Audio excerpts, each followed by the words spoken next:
ketika penggalian-penggalian itu terus dilakukan oleh para ahli-ahli sejarah, bahkan secara tidak sengaja, itu hampir di seluruh Indonesia itu ditemukan peradaban-peradaban Hindu-Buddha. Jadi saya pernah berangkat ke sebuah museum Museum Indonesia, itu Museum Gajah, tepatnya di seberang Monas ya teman-teman. Kalau mau main ke sana, teman-teman akan melihat itu peninggalan-peninggalan negara kita.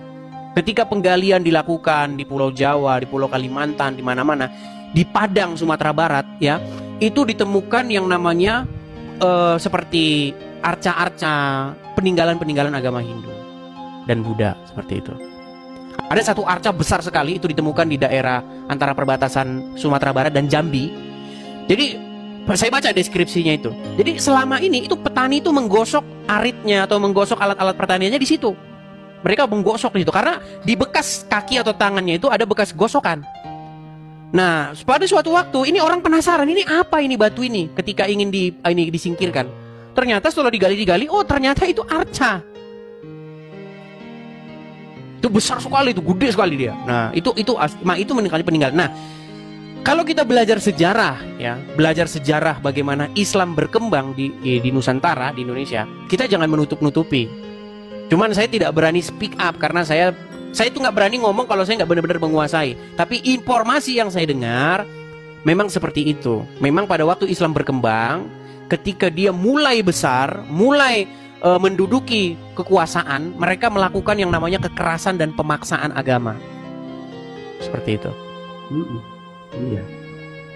Itu. Terus yang jadi pertanyaan saya ya, kenapa kiai-kiai itu tidak menerangkan yang pahitnya gitu di Islam, selalu yang bagusnya, tidak pernah membahas yang surat At-Taubah itu tidak, mereka seperti takut kehilangan pasar gitu loh. Betul. Jadi selalu yang dibahas tuh surga neraka.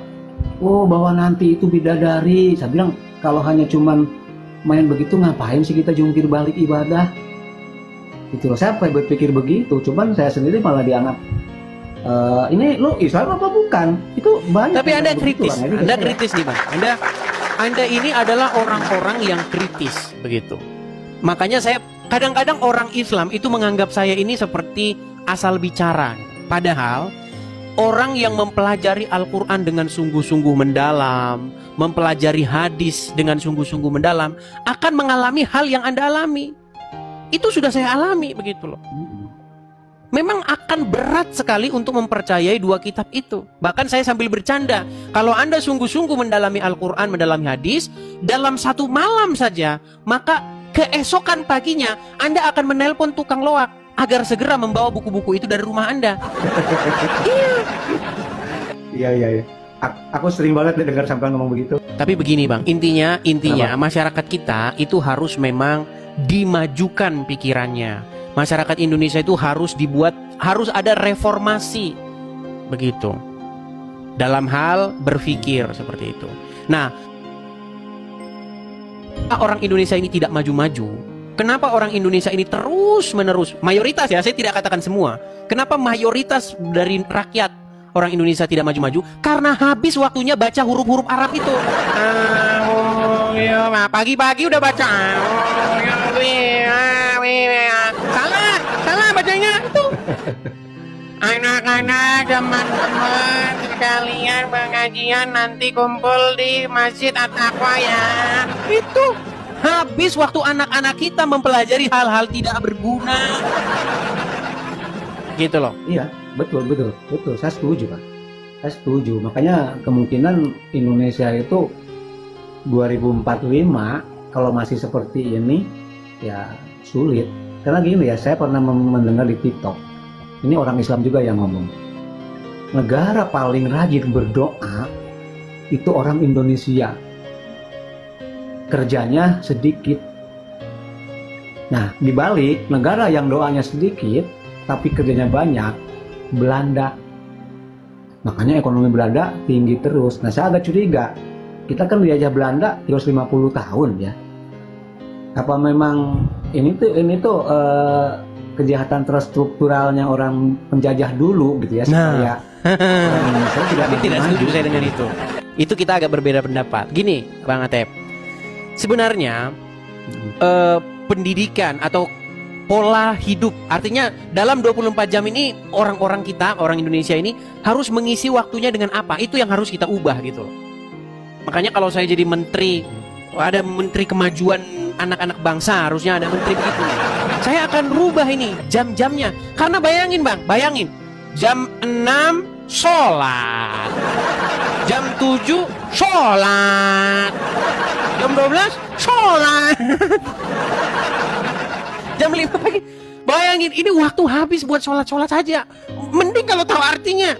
Kalau orang Islam ngerti, gini kenapa, begini kenapa, masih mending. Ini kagak tahu Bang, kagak tahu mereka begitu tuh kenapa.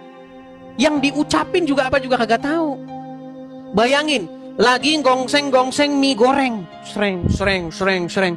Ayalah sholat. Ditinggalin tuh bisnis. Kapan kita mau maju? Coba. Iya. Justru itu banyak yang menurut saya sih salah pengertian, bahwa kan ada dalam Al-Quran tuh bahwa Allah menciptakan jin dan manusia hanya untuk ibadah kepadaku, katanya. Nah itu banyak yang mengartikan ibadah itu ritual. Gini. Kalau saya malah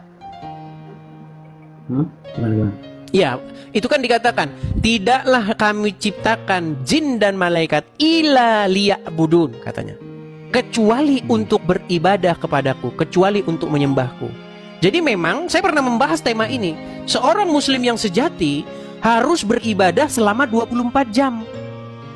Karena tujuan diciptakannya jin dan manusia menurut Al-Quran adalah hanya untuk beribadah, bukan untuk yang lain. Nah, lalu orang muslim memaknai ibadah itu begini. Itu ibadah, makanya peang. Itu ibadah. Mereka tidak tahu ibadah itu apa. Makanya sering di sini, apa sih makna ibadah? Ibadah itu kan dari kata abdu, penghambaan. Apakah penghambaan diri itu adalah begini-begini? Habis itu korupsi, mencuri. Iya, Nah, itu. Iya, bahkan seorang Muhammad dia tidak mengerti makna ibadah. Seorang Muhammad, bayangkan, pimpinan kepalanya orang Islam tidak tahu definisi ibadah. Karena dia pernah berkata, barang siapa yang mengucapkan 2 kalimat syahadat, barang siapa yang tidak musyrik, tidak menyekutukan Allah, katanya, dia akan masuk surga sekalipun berzina, sekalipun mencuri. Bayangkan. Padahal salah satu contoh perbuatan musyrik itu adalah mencuri. Salah satu contoh perbuatan musyrik itu adalah berzina. Apa sih musyrik itu? Musyrik itu kan perbuatan menyekutukan. Kalau seorang muslim dia mengambil langkah berzina, berarti dia lebih mentaati iblis ketimbang lebih mentaati Allah. Betul? Iya. Nah, ketika dia lebih mentaati iblis, sesungguhnya itu perbuatan musyrik. Gitu loh. Dia sedang menyekutukan Allah karena dia lebih mentaati iblis untuk mengikuti jalan iblis dan mengambil perzinahan. Tapi kata Muhammad, yang penting tidak menyekutukan Allah, berzina, mencuri, masuk surga. Tapi Bang, saya nggak percaya sebenarnya Muhammad ngomong gitu. Saya nggak percaya sebenarnya ngomong gitu. Itu adalah karangan-karangan para penulis hadis. Gitu loh. Makanya ketika orang belajar hadis, orang akan melihat sosok Muhammad yang disesuai dengan keinginan para pengarang hadis itu. Begitu.